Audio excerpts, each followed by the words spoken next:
ఉద్యోగాలు వచ్చినాయి, ఈ ప్రాంతం అభివృద్ధి పదం వైపు నడిచింది. కానీ నరేంద్ర మోడీ ప్రధానమంత్రిగా, కల్వకుంట్ల చంద్రశేఖరరావు ముఖ్యమంత్రిగా మనకు ఏకాన ఇచ్చింది లేదు, ఈ ప్రాంతాన్ని అభివృద్ధి చేసింది లేదు. అందుకే మిత్రులారా, ఇవాళ చంద్రశేఖరరావు పని అయిపోయింది, ఆయన లేవలేకుండా పడ్డాడు, కార్ఖానకు పోయింది, ఇక తూకానం బంద్ అయింది, తుక్కు కింద దాన్ని తూకం పెట్టి అమ్మాల్సిందే. ఇవాళ గజ్వేల్ ఫామ్ హౌస్ ముందర ఒక పిల్లగాడు తిరుగుతున్నాడు, నేను చూసిన. వాడు ఒకటే స్లోగన్ ఎత్తుకున్నాడు, పాత సామాన్లు కొంటాం, పాత సామాన్లు కొంటామని.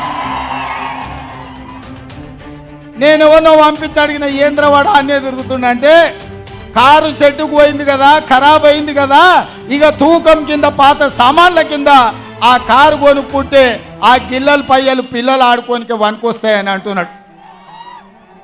అందుకే ఇవాళ కేసీఆర్ నౌకరి పోయి నడుము ఇరిగి పార్టీ ఓడి ఏం చెప్పాలో తెలియక పిట్టల ధర ఇంట్లో కూర్చొని పిలిపించుకొని భజన సంఘం ముందల ఇవాళ కాంగ్రెస్ పార్టీ అయిపోయింది అంటుండు. ఎట్లా అయిపోతుంది బిడ్డ? అదేమన్నా పుల్పాటీలా? పోయంగానే 12 పెగ్గులు పోగానే కాంగ్రెస్ ఖాళీ అవుతుంది, 20 మంది టచ్లు అంటుండు. ఎట్లయితుంది? అదేమన్నా 2 లీటర్ల ఫుల్ బాటిల్ అనుకుంటున్నా, 20 పెగ్గులు వేస్తే ఖాళీ కానికే. ఈడ కాపలా ఉన్నదేవాడు బిడ్డ, ఎవడో తెలుసా? ఈడ వస్తావా? రా బిడ్డ, టచ్ చేసి చూడు. హైటెన్షన్ వైరికిన కాకి తగులితే ఎట్లయితుందో, కాంగ్రెస్ మీద చెయ్యి పెడితే మాడి మసైపోతావు బిడ్డ.